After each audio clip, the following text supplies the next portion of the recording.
C Selvaraj ஐயா அவர்கள் task மாஸ்டரை சில காரணங்களுக்காக சந்திப்பு ஹாலில் பிடித்து விட்டிருந்தார்கள். ஆனால் கடைசியில் இந்த டாஸ்க் மாஸ்டர் செல்வராஜ் ஐயாவிடம் உண்மையாக இருக்காததால் ஹாலிலும் விடவில்லை, பொதுக்கூட்டம் நடத்தவும் விடவில்லை. அவர் இறந்த பிறகு குரியன் ஐயா என்ன நினைத்தாரோ இந்த டாஸ்க் மாஸ்டரை மீண்டும் ஹாலில் பிடித்து விட்டிருந்தார். குரியன் ஐயா மலையாளம் என்பதால் டாஸ்க் மாஸ்டருக்கு ஒரு வாரம் கூட்டம் நடத்த அனுமதியும் கொடுத்தார். இப்போது ஜோயல் ஐயா அந்த ஸ்தானத்தில் வந்த பிறகும் பொதுக்கூட்டம் நடத்தவும் சந்திப்பு ஹாலில் நின்றும் வருகிறார். இப்படிப்பட்ட சூழ்நிலையில் இவரிடம் வந்தும் தங்கள் கஷ்டங்களை சொல்லுவார்கள், சண்டைகள் பற்றியும் சொல்லுவார்கள். அப்போது தனக்கு பிடித்தவர்களுக்கு சாதகமாக பேசுவார். அதோடு நான் யூடியூபில் போடும் விஷயங்களையும் போய் சொல்லுவார்கள். அதை கேட்க கேட்க அதற்கேற்றபடி வசனங்களை எடுத்து குத்தி பேசுவார். இப்படி அவரும் கூட உள்ள மற்ற பாஸ்டர் தம்பிகளும் என்னை திட்டுனதை வீடியோ ஆதாரத்துடன் போட்டிருக்கிறேன். அதை பார்த்தால் தெரியும். இது எதற்கென்றால் அவர்கள் மீது கொண்ட அன்பு அல்ல, அவரை நல்லவன் என்று சொல்ல வேண்டும் என்கிற ஒரே ஒரு காரணத்திற்காக மட்டுமே.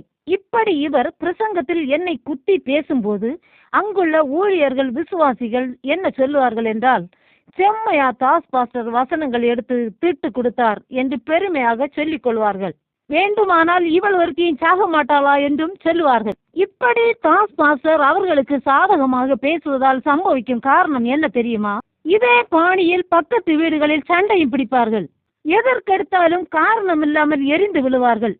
டாஸ்க் மாஸ்டர் உத்தம புத்திரன் என்று நம்பி வந்த காலத்தில் நானும் பக்கத்து வீடுகளில் சண்டை பிடித்து கடிநாய் போலவே காணப்பட்டேன். ஆனால் இந்த குள்ள நரியை நம்பி செல்வராஜ் ஐயாவை நம்ப மறுத்த உண்மை புரிந்த பிறகு இப்போது சண்டை இல்லை, சமாதானமே. இப்படி வீடுகளில் சாபத்தை சமாதானக்கேட்டை வருவிக்கும் மாமன்னன் இந்த டாஸ்க் மாஸ்டர். காரணம், தாங்கள் செய்த குற்றத்தை உணர்ந்து திருந்த விடுவதில்லை. சண்டை பிடிக்கும் போது சபையின் பெயர் தூசிக்கப்பட்டது, தூசிக்கப்படுகிறது.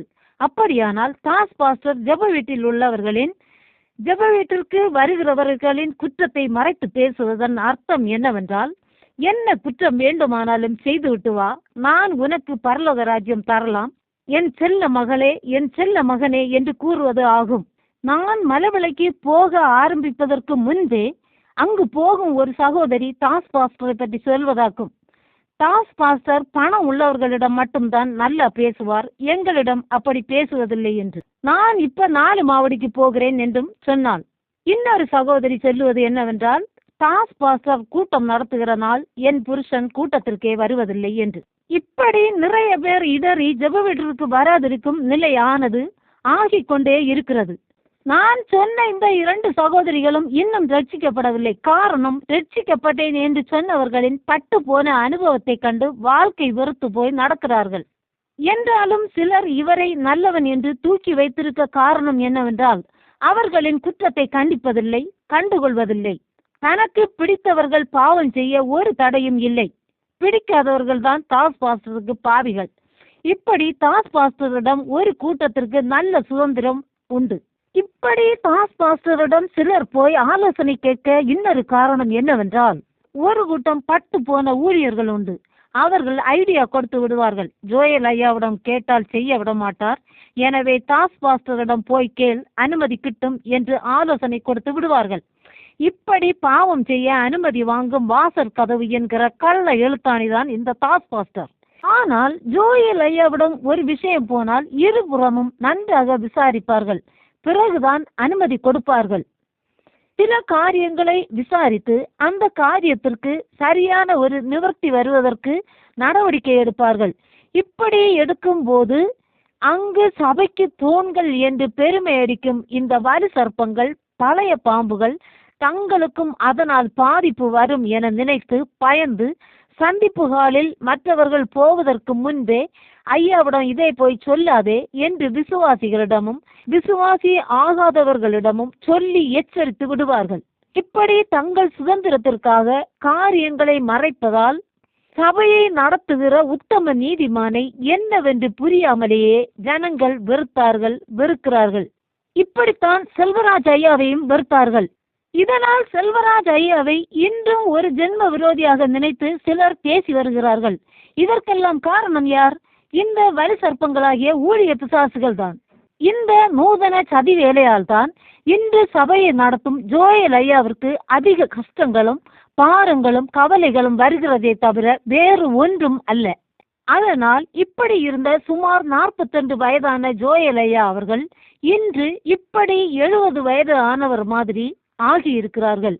இப்படிப்பட்ட சூழ்நிலையில் இருக்கும் இந்த பழைய வலு சர்ப்பங்கள், கள்ள எழுத்தாணிகள் உள்ள துரோகம் எல்லாம் செய்து முடிப்பதால் கடைசியில் சமாதான கேடு பிடிக்கும். அந்த சமயம்தான் ஜோயல் ஐயாவை தேடுவார்கள். அப்போது நான் அப்படி செய்தேன், இப்படி செய்தேன், அப்படி பேசினேன், இப்படி பேசினேன், வெளியே சொல்லாதீர்கள், என்னை மன்னிக்கணும் என்று அறிவிப்பார்கள். இப்படி விரும்பின பாவத்தை செய்ய தாஸ் பாஸ்டரும் சாகும்போது மன்னிப்பு கேட்க என ஜோயல் ஐயாவையும் பயன்படுத்தி வருகிறார்கள். இப்படி சபையை வளர விடாமல் அப்போஸ்தலனாகிய பவுலோடு கள்ள சகோதரர்கள் இருந்தது போல இருந்து சபையை கெடுத்து வருகிறார்கள்.